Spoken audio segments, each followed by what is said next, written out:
Okay, so we have Matthew Barbato here with us, NFL writer for all22.com and also founder of jetfuel.com and the Jet Fuel podcast, which you can find on iTunes. Matt, how you doing, sir? I'm good, Pete. Happy to be with you on this fine Monday evening. Yeah, probably the laziest day of the year. Oh day after New Year's and the official observed holiday. Definitely a lazy day. I've definitely been lazy. It was wonderful getting Friday and Monday off for That is a pretty meaningless holiday. oh yeah, oh yeah, that is nice. All right, so the NFL season just wrapped up. This week was pretty meaningless, other than Packers Lions. Um, One of the highlights of this week, I thought, how do you feel? Think Tony Romo felt having to play 4 snaps in the Cowboys game Sunday. I mean, I think he feels pretty darn good because that's essentially an audition for him to show. I know it's a really, really, really small sample size, but given that Romo's been around for a while, it's good to see that he was able to step onto the field and lead a scoring drive just like that. It was kind of an audition, not even just a prove it sort of audition, but more of a, hey, I'm still around and I can still play when I'm healthy. Of course, the big problem is Tony Romo is about as, fragile as a glass vase. So it was good to, I mean, you know what? I don't know why the Cowboys were they were so mysterious regarding whether Romo was going to play in one of these final 2 games. And I say you give him a shot. I mean, the chances of them keeping him beyond the season are pretty low, I think. So put some tape out there at least, even if it's only, the one drive. At least, someone like the New York Jets or Chicago Bears will probably take a chance on him in the offseason. So Romo's probably happy because he's gonna probably get a starting job this offseason with another team. Yeah, would you be happy if the Jets ended up with Tony Romo? No, I think Tony Romo could be a helpful addition for a team that's maybe a quarterback away from the playoffs or being a Super Bowl contender. And I don't even know how many teams there are that fit that exact mold, but The Broncos? Broncos are definitely one because you try and think of teams. Obviously the teams like the Chiefs, the Redskins, they all have good teams, but they have good enough quarterbacks where they can make the playoffs. So I don't know, how much of an upgrade is Tony Romo over a guy like an Alex Smith. Um, as far as the Jets, I wouldn't be personally happy with it because I think it's a lot of money to commit to a guy who is very injury prone. He still can play at a competitive level, but I don't think it's a good fit for the Jets. I think with the Jets, he'd merely be a placeholder as they try and scramble to get Christian Hackenberg ready to potentially be the starter in 2018. So I think it's a 1 year fix. They might get decent quarterback play out of Romo like they got out of Ryan Fitzpatrick last season, but again, it doesn't solve any problems for them beyond 2017. So I wouldn't endorse that. I wouldn't endorse a Jay Cutler.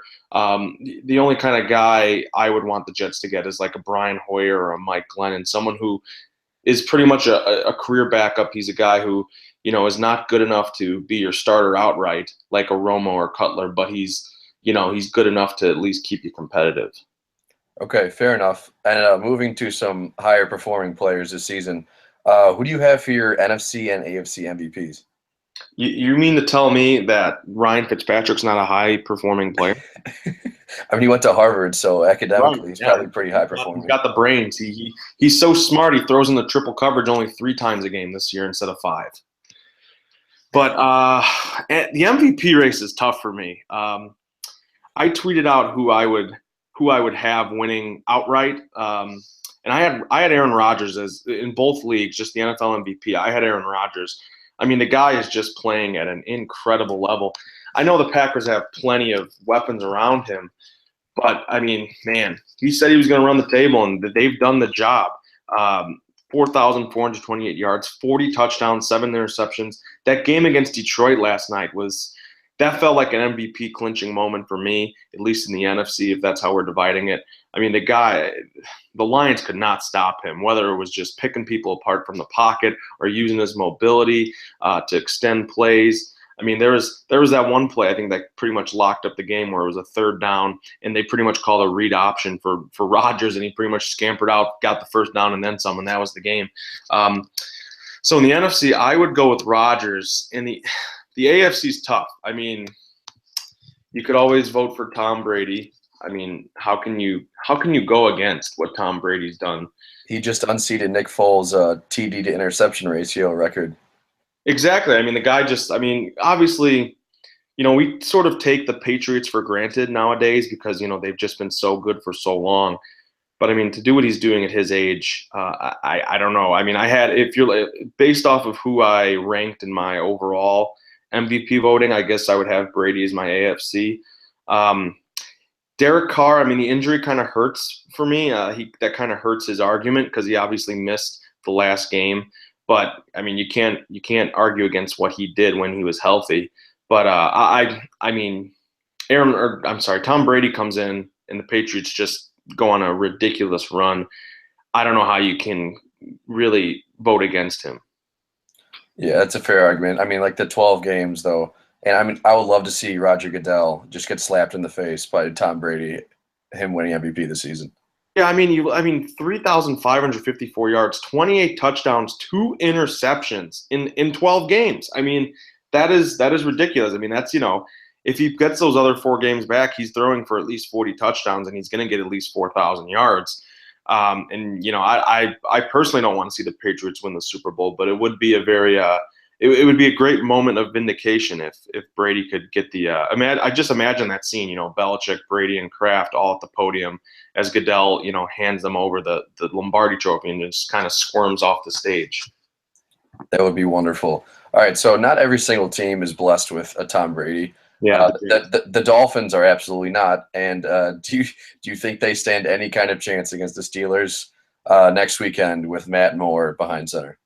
well, they did beat the Steelers earlier in the year. Granted, that was the game where Ben Roethlisberger got hurt, but the way they beat the Steelers was they ran all over them. I believe that was Jay Ajayi's breakout game where he kind of made a name for himself. I think he ran for 200 yards. The name of the game though for Miami is going to be you got to be able to run the ball effectively. That's the only way that I think they can win this game. And Ajayi in the last contest, 204 yards, 2 touchdowns. I mean, how do you beat that? Problem is mine. Tannehill's not the quarterback anymore. Matt Moore is meh. He's not gonna win you a football game unless you're playing the Jets on a Saturday night in MetLife Stadium, which he did in his first start of the year. But no, I think the Steelers are really clicking right now. I think while I don't trust Todd Haley as an offensive coordinator, I think having Le'Veon Bell making his postseason debut. I mean, he wasn't healthy last year and the last couple of years when the Steelers have made the postseason. So Bell's making his postseason debut. I think he's going to be the difference for the Steelers if they're going to make a pretty long playoff run here. The problem is Pittsburgh seems to kind of go away from him sometimes, which is kind of hard to believe, but they fall in love with Ben Roethlisberger, and that's not a bad thing, but you've got this weapon in the backfield. I think if Pittsburgh utilizes him properly, they could challenge New England for the AFC. But yeah, I mean, on the road, the Dolphins have a really, really tough path towards beating Pittsburgh. I don't see it happening. I think that's going to be a pretty easy win for Pittsburgh. Yeah, that combination of Roethlisberger, Antonio Brown, and Le'Veon Bell is pretty unbeatable. I'd think on Sunday. Yeah, I mean, the problem is, the Steelers' defense, it's playing better. It hasn't. I don't think it's been as good as we've expected it to be, given all the young, players and high draft picks they've used to build up that defense. But I think it's good enough to beat Miami, and I think it's good enough to give Matt Moore some fits. Yeah, definitely. So the other matchup, one of the other matchups on Wild Card, the Raiders versus the Texans, which features Matt McGloin versus Brock Osweiler. Gun to your head, who do you take in that matchup? I need to know who the quarterbacks are going to be. I mean, it might not even be Matt McGloin. Matt McGloin left with a shoulder injury against Denver, so it could be the rookie Connor Cook. I don't know, and I don't know what Savage went into concussion protocol against the Titans. It's like, how fitting is that? Both of the backups get injured in a Week 17 game. It's just ridiculous. gun to my head, I go with the Raiders. I think they just have a better roster. I liked Connor Cook coming out of Michigan State. He was kind of a guy I hope the Jets would draft in like the third or fourth round. I liked him as a prospect. I thought he was someone you could mold into a decent quarterback. He didn't play terribly against the Broncos last week. He actually scored their only touchdown on a really nice throw. But I think the Raiders just have a better roster. And, whether it's Osweiler or Savage, I don't know if they're going to be – they're going to struggle against one of the best pass rushing front sevens in the National Football League in the Raiders. I think the Raiders are good enough to win one playoff game with either Cook or McGloin at quarterback. Okay, and I really hope I'm really looking forward to a very corny, trying to be inspiring tweet from J.J. Watt come this week. Oh my gosh, JJ's been quiet lately though. Yeah, I mean, I'm pretty sure Big Cat. The response is just put his Twitter in submission. Hey JJ. I wouldn't tweet if that happened to me either. But going to the Seahawks, like, are we sure the Seahawks are actually good? Like, I've heard people like pick them as the only contender to Dallas in the NFC, but they've lost some terrible games this season. Well, that's the thing. Are the Seahawks good? It's really hard to tell. I mean, the whole beginning of the season, it was Russell Wilson's injured. He's banged up. He's not 100%. Okay, well, Russell Wilson, the offense is playing really well lately. It's been the defense that's been the problem. In the last 4 weeks, especially, ever since that Green Bay game, they've kind of fallen apart from a defensive standpoint. I mean, they gave up 38 points against the Packers on the road. They give up 34 points to the Cardinals on Christmas Eve. And then they're struggling to stop Colin Kaepernick and the 49ers in a game that Chip Kelly knows he's going to get fired after. They gave up 23 points in that game and didn't look very dominant. You would think the Seahawks on paper from top to bottom are the most potent team and have the best chance at beating the Cowboys. But really, I mean, the way they're playing right now, something just seems off. I don't like that a couple of defensive players, Jerron Reed, a defensive tackle, and Frank Clark got a little mixed up on the sidelines. This team seems to be sort of just falling apart as the playoffs arrive. That's not exactly a team I want to take a ton of stock in. So while I think they're going to beat Detroit, because I think Detroit is without Matthew Stafford, Detroit's a 4-12 football team probably. And he's banged up with the finger injury.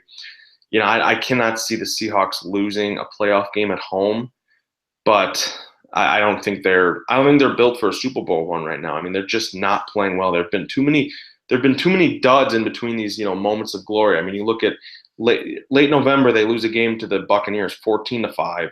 The next week they followed up by beating the Panthers 40-7. The next week they lose 38-10 to the Packers. The week after that, they beat the Rams 24-3. And then it's just been like such a weird roller coaster ride. You'd expect Pete Carroll to be able to right the ship, but that hasn't happened yet. So while I think Seattle will beat Detroit, I think that's as far as they go.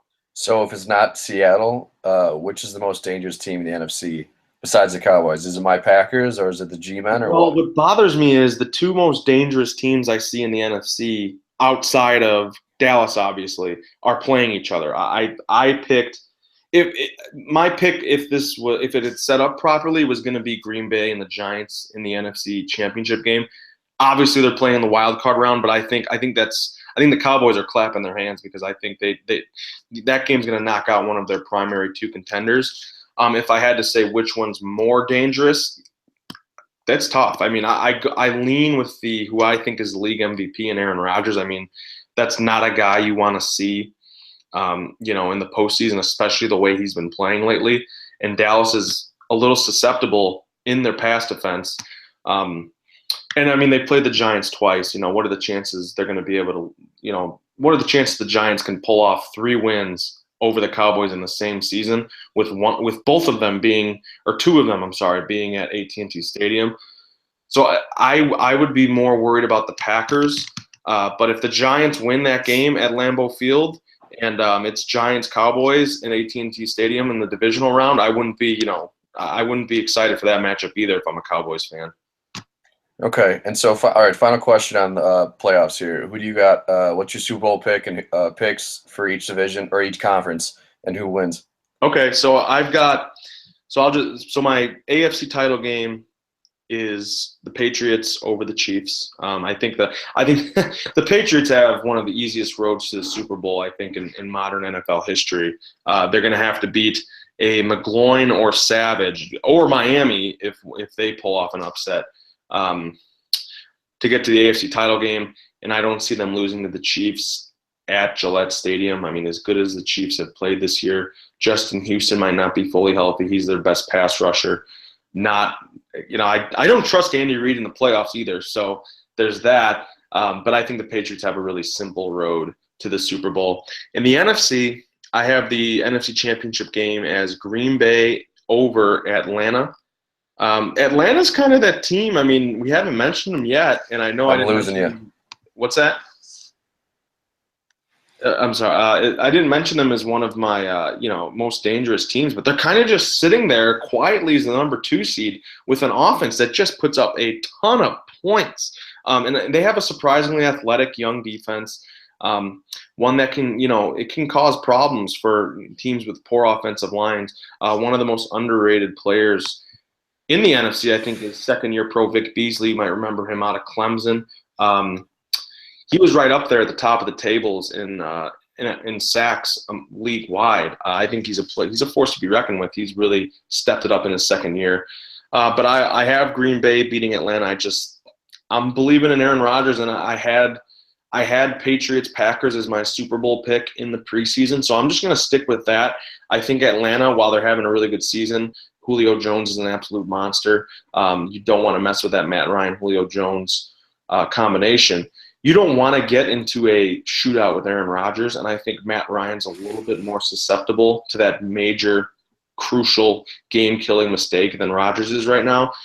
So I have it Patriots and Packers in the Super Bowl, and then I can't go against the Patriots.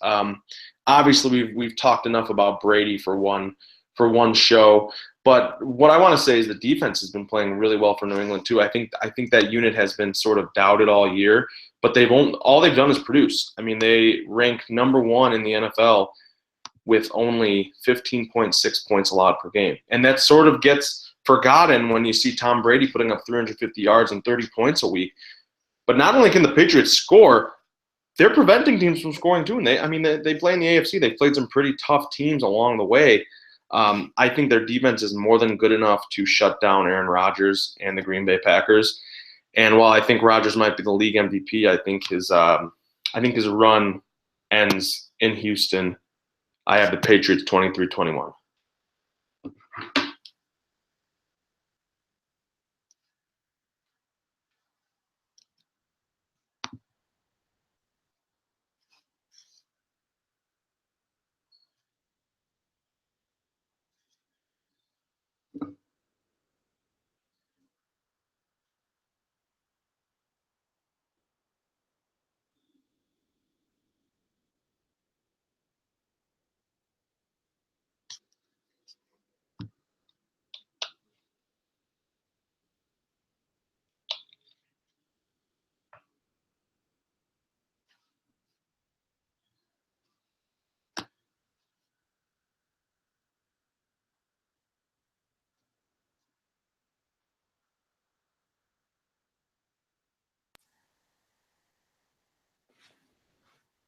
You hear me? Yep. All right. Where did you end off then? I'll I edit. rattled off my entire prediction. Okay, awesome. All right, so I'll cut this part out. We'll cut this part. No, I was looking up like stats and stuff, so I didn't have the call pulled up, so I didn't notice that you had gotten dropped. Okay. And I was like, oh, I see your text, but I'm just gonna finish my thought. And yeah, so you should be able. No, it's pretty clean. I just kind of rattled off my pick, and that's it. Okay. All right. I will. All right. Okay. All right. All right. Yeah, that's the beauty of this is you can screw up. And it'll be on YouTube, but like nobody's gonna be looking for it. Yeah. You can just you can cut that part out pretty much. Yeah, that's all good. All right. So what was your call so I can respond to it, then move to the next question? All right, so I'm going. So when did you drop out? I didn't hear a damn thing you said on that answer. Oh, okay. Well, so for my AFC title game, I had Patriots over Chiefs. NFC, I had Green Bay over Atlanta. Ooh. And then I have Patriots 23, Packers 21 in the Super Bowl. Okay. All right. So I'll start now. All right. Well, I mean, I appreciate you adding the Packers in the Super Bowl. I don't expect them to beat the Cowboys, but I can hope. Well, Um, the thing is, the Cowboys, they're a good team. I mean, listen, I'm not giving them enough credit. They're a very good team, but they are susceptible a little bit against the pass. I mean, they only ranked 26 in the NFL this year, 260.4 passing yards allowed per game. That's something Aaron Rodgers can work with. What one thing the Cowboys don't have is an elite cornerback. So I think Jordy Nelson could have a field day against them. And again, this was my preseason pick. I had Patriots Packers, so I'm just kind of sticking with it here. I'll double down on that, and I wouldn't mess with. I mean, you've got the top two MVP candidates in my mind squaring off in the Super Bowl. I can't go against either guy. okay. Well, I certainly hope you're right, Matt. But moving on to less talented teams. Um, so the Chicago Bears have the number 3 pick in this year's NFL draft. Who do you think they should take, and who do you think they will take? Oof. Well, ideally, if Myles Garrett somehow fell to them with the number 3 overall pick, I would snatch him up in a heartbeat. I would run with that slip. I would run with that piece of paper to Roger Goodell and have him read it before someone changes their mind. He is the biggest slam dunk prospect in my mind. But if they can somehow get Jonathan Allen, defensive lineman out of Alabama, I think that'd be a heck of a consolation prize. I think the Jets need everything. The Bears, they need impact players in their front seven, and I think what you're going to see is, the Bears have been just battered with injuries. They've lost so many guys this season that I think they're going to be a better team just by getting healthy alone. But I mean, they need an impact player on their defensive line. I think Allen's the best candidate because I don't think Myles Garrett will be available. There's always that inkling and that feeling towards drafting a quarterback, and I understand that. But the Bears need a quarterback. I mean, if we've seen anything over this final half of the season for the Bears, it's that Matt Barkley is about as close to being an NFL starting quarterback as I am. So he's not a guy I'm rolling dice with, even if it's in a throwaway season. And I'm not sold on DeShone Kizer. I'm not sold on Deshaun Watson. Mitch Trubisky is a guy who I think is rising merely because he's in a lousy class. If you threw Mitch Trubisky into the Jared Goff, Carson Wentz class, he's still the number 3 overall quarterback in that draft class. This isn't like the Wentz Goff class. This isn't like the Mariota Winston class. Taking any quarterback is obviously a risk, but there was less of a risk in those 4 guys, I think, than there are with this trio of players. So if I could put one guy down on my list who I would want the Bears to draft, I would say Jonathan Allen. And you'll get to see him again in the national championship game against Clemson. He'll probably put on a showcase. So good opportunity to watch who could be potentially the franchise defensive lineman for the Chicago Bears. Okay, would you think you'd be okay with the Bears drafting a quarterback in round 2 or 3? Yeah, I wouldn't mind that. I mean, I don't know. It's just really not a deep quarterback class. I mean, another guy who maybe could be interesting is Miami's Brad Kaya. He just declared. I think he declared for the draft tonight. Actually, I think I saw a tweet before we jumped on here. But yeah, there's just. I'm sort of the mindset of if you can get a quarterback every year, you should do it. That's sort of what the Jets have been doing, and I hate comparing everything to them because the Jets barely do anything right. But if it's the right guy, if it's the right time, I could live with the Bears taking a quarterback in a later round. The problem is, again, just really a bad quarterback class outside of that Watson, Trubisky, Kizer trio. Chad Kelly, does that get you excited in the 3rd or 4th round? And he's coming off of an injury. Davis Webb from Cal in the 4th round. A kid I actually kind of like, and I watched a lot of in that Pinstripe Bowl, was Pittsburgh's Nathan Peterman. He's a guy who's probably not going to go until day 3, but could be maybe an option. Other than that, it's a garbage class. Bart Houston, if for all you Wisconsin fans out there, could be an undrafted free agent.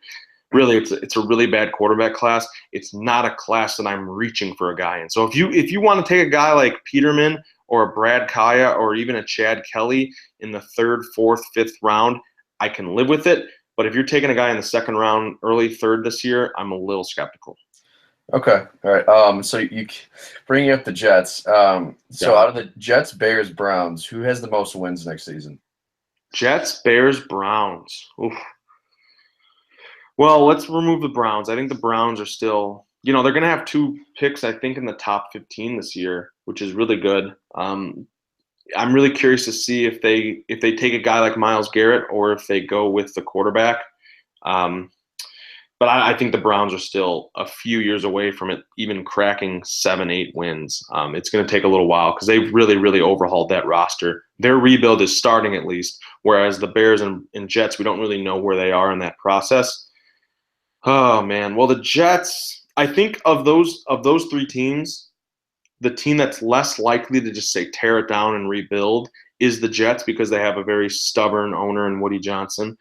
Um, so I'll say the Jets, but it's not. It's going to be really close. I mean, the Bears had 3 wins this year. The Jets had 5. I could see that evening out next season. It really depends on what the Bears do at quarterback, and I guess that you can say the same for the Jets. If both of them go for those veteran placeholders like Cutler, Romo, um, that might increase their win total. I'll go with the Jets, and I'll say the Jets hover around 6, 7 wins because I think, I just think they have a slightly better roster. But the Jets could be going through an overhaul this offseason. The Bears, it's kind of tough to tell where they're at. I'll lean the Jets right now, but check back with me in let's see. Check back with me after the draft in like April or June, and I'll have a better answer for you. Okay. And, do you think either of the Jets or the Bears kicks the tires on Jimmy Garoppolo? Good old handsome Jimmy. Well, I don't think the Jets are going to have any chance. Garoppolo is a free agent after next season, so that might be their chance then. But there's no chance the Patriots trade him to the Jets unless the Patriots know something that the world doesn't about Jimmy Garoppolo. I don't think there's any chance they acquire him. The Bears are intriguing. They it's the problem for me is you're hitching your wagon to Jimmy Garoppolo, and the Brock Osweiler situation sort of turned me off. Not to Garoppolo as a prospect, but just the idea of getting a guy like Garoppolo, another guy who has a really small sample size, but played well in that sample size with a pretty good team, a pretty good coaching staff, and a defense that's good enough to win you football games. We saw how that worked out for the Texans with Osweiler. They're kind of in trouble. I mean, they have an escape hatch in that contract after next season, but they're going to owe him $37 million guaranteed when it's all said and done. Either way, the Bears, they could pull it off. I mean, I'm not sure how much draft capital they have, but is it if it are the Bears going to be willing to give up that number 3 overall pick for a quarterback prospect who could be very good, but he's also a byproduct of playing in New England, whether you like him or not. Um, that's tough. That really is tough. I mean, I think what ultimately happens with Garoppolo is I think the Patriots hold on to him unless they get an offer that's too good to refuse, and I think an offer that kind of offer would be either like 2 firsts or 2 second-round picks or like a first and a second in this year's draft. I think they hold on to Garoppolo. I think they see where Brady's at, and then I think they act based on that. And if they have to let him walk, they'll let him walk or trade him in the midseason. Okay, yeah. Schefter reported earlier today that they're like their minimum they're looking at is at least a first and a fourth. So I think Yeah, a first. exactly. I mean, you're setting that parameter there at a first and a fourth round pick, which is a lot of draft capital, especially if you're a team like the Bears picking in the top 3. Are you willing to part ways with that, and are you willing to get into a bidding war? I mean, because you're starting at a first and a fourth. All it's going to take for me is to call up and up the bid with a first and a third, and then you've got a bidding war on your hands. So by the time Garoppolo is dealt, I would say there are at least more than 2 picks being exchanged. So it's a lot of capital, and I don't know. It's a weird situation because you're not paying the guy like the Texans did with Osweiler, but you're pretty much I can't say the word, mortgaging your franchise on a guy who's had a very small sample size in the NFL. Yes, very true. All right, so last question here. You've been very gracious with your time during a Penn State and USC classic. Um, Last question here. Will John Gruden have an NFL head coaching job come next season? No. I think John Gruden's the type of guy who he like watches all these games on, and he does his Monday Night Football, and he fantasizes about coming back one day, and then I think he gets slapped with the reality stick and realizes that he's one of the highest paid employees at ESPN, and he doesn't do much work. So I think that's just chatter, and I think Gruden would have to really find the right job to get back into coaching. And other than maybe Denver, I don't see that happening. So I would say no. I think Gruden's all talk, and I think he sits down one day and realizes that he's making $7-8 million a year to just call football games and say, hey man, and coach kids up. So And talk about how being pliable is great. exactly, yes, absolutely. I mean, he makes a lot of money to do things like that. Why would you give that up? As much as you love coaching, why would you give that up? All right, that's a fair point. All right, thank you very much, Matt. Matt, this was Matt Barbado with all22.com and jetfuel.com. Check them out. Thanks, Matt. Of course, thank you for having me. See you, dude.